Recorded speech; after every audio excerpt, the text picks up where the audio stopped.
Hello दोस्तों, कहानी की इस नई सीरीज में आप सभी का स्वागत है। आज की इस कहानी का नाम है अपाहिज दोस्त। यह एक हिंदी कहानी है। अगर आपको हिंदी स्टोरीज, मॉरल स्टोरीज या बेड टाइम स्टोरीज सुनने का शौक है तो इस कहानी को पूरा जरूर सुनें। एक गांव में 10 वर्षीय गगन नाम का अपाहिज बालक रहता था। गगन के पिता गांव के मुखिया थे। गगन का बड़ा भाई गगन को बिल्कुल भी पसंद नहीं करता था। इसी वजह से गगन ज्यादातर घर के बाहर उदास रहता था। एक दिन की बात है, गगन गांव में उदास बैठा हुआ था कि तभी उसकी ही उम्र का मोहित वहां पर अचानक गिर गया। गगन, अरे क्या हुआ तुम्हें? सामने इतना बड़ा पत्थर है, तुम्हें दिखाई नहीं दिया? मोहित, वो क्या है ना, मुझे आंखों से नहीं दिखता है, मैं अंधा हूँ। गगन, ये तो बैसाखी है, क्या तुम चल नहीं सकते? मोहित, मुझे चलने के लिए बैसाखी की जरूरत पड़ती है। गगन, तब तो हम दोनों एक से हुए। तुम रहते कहाँ हो?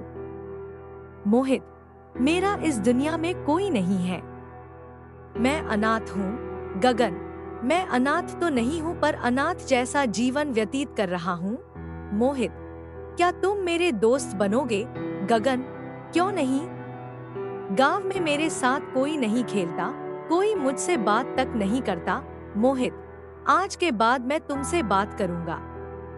आज से हम दोनों पक्के दोस्त हुए। उस दिन के बाद मोहित और गगन में गहरी दोस्ती हो गई। मगर कुछ दिन बाद अचानक मोहित गायब हो गया। गगन ने उसे बहुत ढूंढा मगर वो नहीं मिला। मोहित का इंतजार करते हुए गगन जवान हो गया। एक दिन गगन अपने कमरे में गहरी नींद सो रहा था कि तभी उसकी बड़ी भाभी गुस्से से कमरे में आ गई। भाभी, अरे दोपहर के 11 बज रहे हैं, लॉर्ड साहब सब्जी नहीं लानी? गगन, क्या दोपहर के 11 बज गए? क्षमा करना भाभी, क्या है कि कल मुझे पूरी रात नींद नहीं आई। भाभी, ऐसा क्या कर रहे थे रात में कि पूरी नींद ही नहीं आई? कहीं किसी लड़की से कोई चक्कर तो नहीं हो गया? गगन, ये कैसी बात कर रही हो आप भाभी? मेरे इस तरह के संस्कार बिल्कुल नहीं हैं। भाभी, तुम कोई कामकाज तो करते हो नहीं? तुम्हारा काम तो बस बैसाखी पकड़कर इधर उधर डोलना रह गया है। गगन बेचारा बैसाखी पकड़े हुए बाजार चला गया। बाजार में गगन सौदा खरीद ही रहा था कि तभी उसका मिलने वाला एक व्यक्ति मिल गया। व्यक्ति, क्या हाल है गगन भाई, आज तुम्हारा चेहरा कैसे उतरा हुआ है? गगन, अब तुम्हें क्या बताऊं? मेरी माँ मुझे बचपन में छोड़कर चली गई। सोचा था जब भैया की शादी हो जाएगी तो भाभी मुझे माँ की तरह प्रेम करेगी, मगर भाभी मुझे अपमान करने का कोई मौका नहीं छोड़ती है। व्यक्ति, तो तुम इस बात की शिकायत अपने पिता से क्यों नहीं करते? वो तो गांव के मुखिया हैं, दूसरों की समस्या सुलझाते हैं, क्या अपने घर की समस्या नहीं सुलझा सकते? गगन, डरता हूँ, पिताजी मुझसे बहुत प्यार करते हैं, अगर उन्हें मेरे प्रति भाभी के बुरे रवैये का पता लगा तो वो बहुत ज्यादा नाराज हो जाएंगे। आखिर मुझे रहना तो उनके साथ ही है ना। अच्छा, मैं चलता हूँ, नहीं तो भाभी नाराज हो जाएगी। गगन घर चला गया। गगन को देखकर नंदिनी आग बबूला हो गई। नंदिनी, 11 बजे बाजार गए थे पर अब 12 बज रहे हैं, इतनी देर में तो पूरी सब्जी मार्केट खरीद कर ले आती हूँ मैं। गगन, ये कैसी बात कर रही हो आप भाभी? भाभी, आप तो जानती हैं कि मैं अपाहिज हूँ, मैं आम लोगों की तरह जल्दी जल्दी नहीं चल सकता, मुझे तो कदम कदम पर इस बैसाखी की जरूरत पड़ती है। नंदिनी, जुबान लड़ाता है बदतमीज। इतना कहकर नंदिनी ने एक तेज झापड़ के गाल पर मार दिया। तभी गगन का भाई नीरज आ गया। नीरज, क्या हुआ? इतना नाराज क्यों हो रही हो? तुमने इसे थप्पड़ क्यों मारा? नंदिनी, देखिए जी, 11 बजे बाजार गया था, 12 बजे लौटा है, 1 घंटे से इसका इंतजार कर रही हूँ मैं। नीरज, सही किया तुमने, इसके गाल पर थप्पड़ जड़ दिया। वैसे भी पिताजी ने इसे बहुत ज्यादा सर पर चढ़ा रखा है। गगन आंखों में आंसू लिए अपने कमरे में बैठ गया। दोपहर में उसे किसी ने खाना भी नहीं दिया। शाम को उसके पिता मुखिया उसके कमरे में आ गए। मुखिया, क्या बात है गगन, इतने गुमसुम क्यों बैठे हुए हो? गगन, पिताजी, बस ऐसे ही कुछ सोच रहा था। मुखिया, गगन, मैं तुम्हारी आंख पढ़ सकता हूँ। तुम्हारी आंखों को देखकर मैं समझ गया कि किसी ने तुमसे कुछ कहा है और तुम भूखे भी लगते हो। गगन, मैं क्या करूं पिताजी? भाभी हमेशा मुझसे बगैर किसी बात के झगड़ा करती रहती है। मुखिया, तो तुम इसलिए उदास बैठे हुए हो? गगन, अपनी भाभी की बात पर ज्यादा ध्यान मत दिया करो। गगन, पिताजी, मैं उनकी बातों पर ज्यादा ध्यान नहीं देता, मगर आज भाभी ने मुझे बगैर किसी गलती के थप्पड़ मार दिया। मुझे उनके थप्पड़ का बुरा भी नहीं लगा। पिताजी, बुरा मुझे इस बात का लगा कि थप्पड़ खाते हुए भैया ने भी देखा, मगर भाभी को डांटने की बजाय उल्टा ही मुझे अपमानित करने लगे। कभी कभी मुझे माँ की बहुत याद आती है। पिताजी, मुखिया, मुझे तुम्हारी बहुत चिंता होती है। गगन की मेरे बाद पता नहीं तुम्हारा क्या होगा। मेरे जाने के बाद तुम्हारा बड़ा भाई तुम्हें 2 वक्त की रोटी भी खिला पाएगा या नहीं? अगले दिन मुखिया ने अपने दोनों खेत गगन के नाम कर दिए। इस बारे में गगन के बड़े भाई को कुछ नहीं पता था, मगर अचानक मुखिया की मौत हो गई। मौत के कुछ दिन बाद मुखिया का दोस्त रवि घर आया।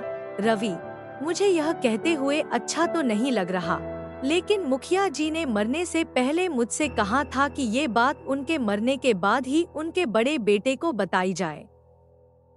इतना कहकर रवि ने अपनी जेब से कुछ कागजात निकाल लिए। नीरज, ये क्या है? रवि, मुखिया जी ने अपने दोनों खेत अपने सबसे छोटे बेटे गगन के नाम कर दिए हैं। नीरज, ये क्या कह रहे हो आप? पिताजी ने तो इस बारे में मुझे कभी कुछ बताया ही नहीं। रवि, शायद उन्हें लगता था कि उनके मरने के बाद तुम गगन को और ज्यादा परेशान करोगे, इसलिए उन्होंने अपने दोनों खेत छोटे बेटे के नाम कर दिए। नंदिनी, हाय हाय, मुझे तो पहले से ही शक था कि पिताजी कुछ ऐसा ही करेंगे। अब तुम सब क्या करोगे?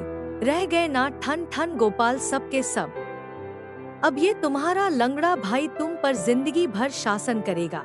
रवि, ये तुम्हारा पारिवारिक मामला है।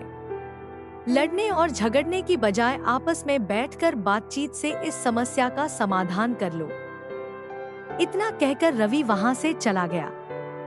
नीरज ने गगन को धक्के देकर घर से निकाल दिया। गगन बेचारा भूखा प्यासा दूसरे गांव में भटकने लगा। एक रात गगन भूखा प्यासा चंदनपुर गांव में टहल रहा था कि तभी उसकी नजर एक व्यक्ति पर पड़ी जो घास पर बैठा हुआ भोजन कर रहा था। भोजन को देखकर गगन के मुंह में पानी आ गया। वह सीधा उस व्यक्ति की ओर चला गया। गगन, भैया, क्या मुझे भी कुछ खाने को दोगे? उस व्यक्ति ने उंगलियों से टटोलते हुए एक रोटी का टुकड़ा गगन को दे दिया। व्यक्ति, मेरा नाम मोहित है। गगन, मोहित, कहीं तुम वही मोहित तो नहीं जो मेरे बचपन के मित्र थे और अचानक गायब हो गए थे? मोहित, हाँ, मैं वही मोहित हूँ। कहीं तुम गगन तो नहीं? गगन, हाँ, मैं गगन हूँ। मेरे दोस्त, मैंने तुम्हें कहाँ कहाँ नहीं ढूंढा। तुम कहाँ चले गए थे? मोहित, अब तुम्हें क्या बताऊं? गगन, गांव के एक व्यक्ति ने मुझे सड़क पार करने का वादा किया और अपनी मोटरसाइकिल के पीछे बिठा लिया। फिर वह मुझे इस गांव से बहुत दूर शहर में छोड़ आया। तब से मैं ऐसे ही भटक रहा हूँ और इतने वर्ष बाद आज यहाँ तक लौट आया हूँ। तुम बताओ, तुम यहाँ पर क्या कर रहे हो? गगन, घबरा मत मेरे दोस्त, अब मैं आ गया हूँ ना। अब तो बिल्कुल भी चिंता मत कर। अब हम दोनों साथ साथ ही रहेंगे। उस दिन के बाद मोहित और गगन साथ साथ रहने लगे। एक दिन गगन कहीं जा रहा था, तभी रवि उसे मिला। रवि, मैंने तुम्हें कहाँ कहाँ नहीं ढूंढा। गगन, तुम चंदनपुर गांव में क्या कर रहे हो? तुम्हारे भाई ने बताया कि तुम घर छोड़कर भाग गए। गगन, अब मैं अपने भैया से क्या उम्मीद कर सकता हूँ?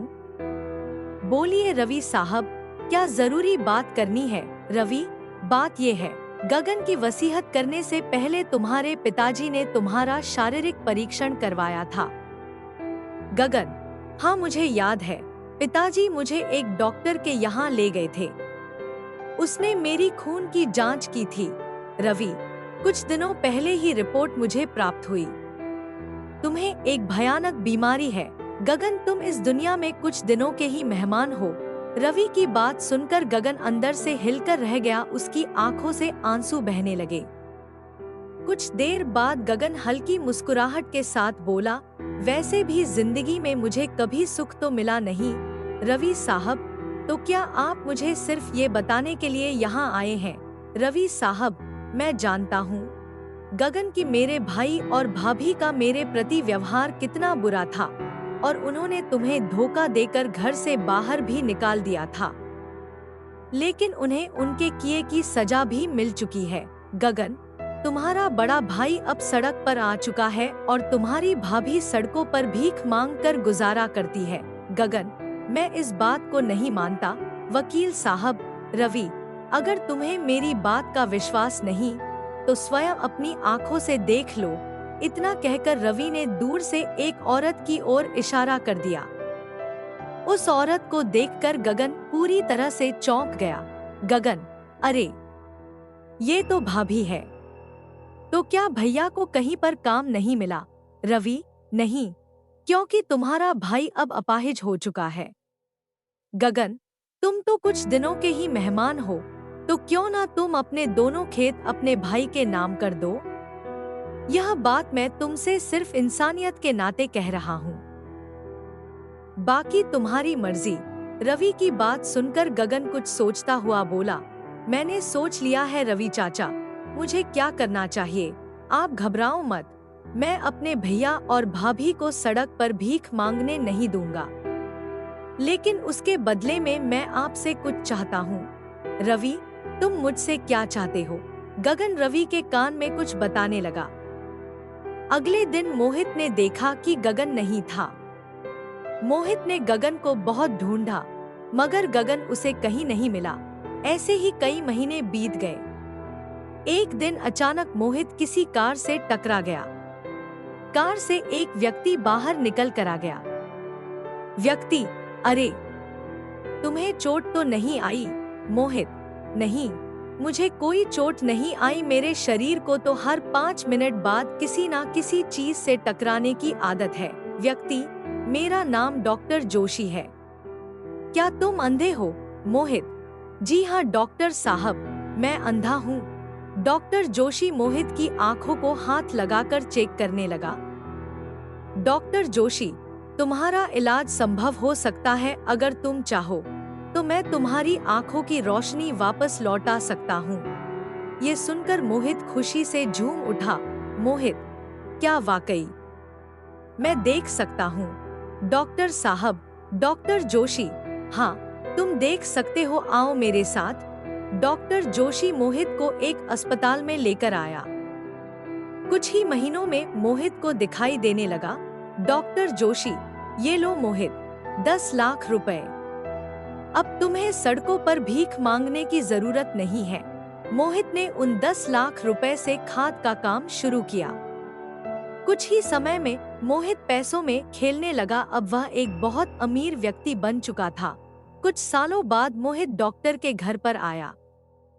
डॉक्टर जोशी, मैं भी तुमसे ही मिलना चाहता था। मोहित, दरअसल मैं तुम्हें कुछ देना चाहता था। मोहित, मैं आपको कुछ लौटाने आया हूँ। इतना कहकर मोहित ने 10 लाख रुपए डॉक्टर को दे दिए। मोहित, मैं आपका एहसान जिंदगी भर नहीं भूलूंगा डॉक्टर साहब। दुनिया में जहाँ एक तरफ आप जैसे अच्छे इंसान मौजूद हैं जो मुझ जैसे व्यक्ति की मदद करते हैं, तो वहीं दूसरी तरफ मेरे मक्कार दोस्त की तरह जो बीच रास्ते में मुझे छोड़कर भाग जाता है। डॉक्टर जोशी, ये 10 लाख रुपए तुम्हारे हैं। मोहित मरने से पहले गगन ने मुझे ये 10 लाख रुपए तुम्हें देने के लिए कहा था, डॉक्टर की बात सुनकर मोहित के पैरों तले जमीन खिसक गई। मोहित, ये आप क्या कह रहे हैं? डॉक्टर जोशी, मैं बिल्कुल सही कह रहा हूँ। दरअसल गगन को एक लाइलाज बीमारी थी और गगन इस बारे में जानता था। मरने से पहले 10 लाख रुपए उसने मुझे तुम्हें देने के लिए कहा था। उसने मुझसे यह कहा था कि मेरे दोस्त से कहना कि मैं उससे आखिरी बार इसलिए नहीं मिल सका कि वह मेरे जाने की बात सुनकर दुखी ना हो जाए। मोहित, आपने मुझे पहले क्यों नहीं बताया? मैं उसके बारे में पता नहीं क्या क्या सोचता रहता था और वो जाते जाते मेरे ऊपर इतना बड़ा उपकार कर गया। मैं उसका उपकार का बदला कैसे चुकाऊंगा? मैं तो अब उससे मिल भी नहीं सकता। डॉक्टर जोशी, अपने आप को संभालो मोहित। गगन तुम्हारे साथ हमेशा रहेगा और ये मेरे शब्द नहीं बल्कि गगन के शब्द हैं कि वह तुम्हारा साथ हमेशा रहेगा। मोहित झूठ बोलता था। अगर ऐसी बात है तो फिर मुझे छोड़कर क्यों गया? डॉक्टर जोशी, मोहित, तुम जिन आँखों से आज इस संसार को देख रहे हो वो और किसी की नहीं बल्कि तुम्हारे दोस्त गगन की आँखें हैं। मरने से पहले उसने तुम्हें अपनी आँखें दान कर दी थी। अब तुम उसकी ही आँखों से इस दुनिया को देखोगे। मोहित नम आँखों से वहां से चला गया। मोहित आज भी अपने दोस्त गगन को याद करता है। दोस्तों, ये हिंदी कहानी आपको कैसी लगी? नीचे कमेंट में हमें जरूर बताइएगा। कहानी को पूरा सुनने के लिए शुक्रिया।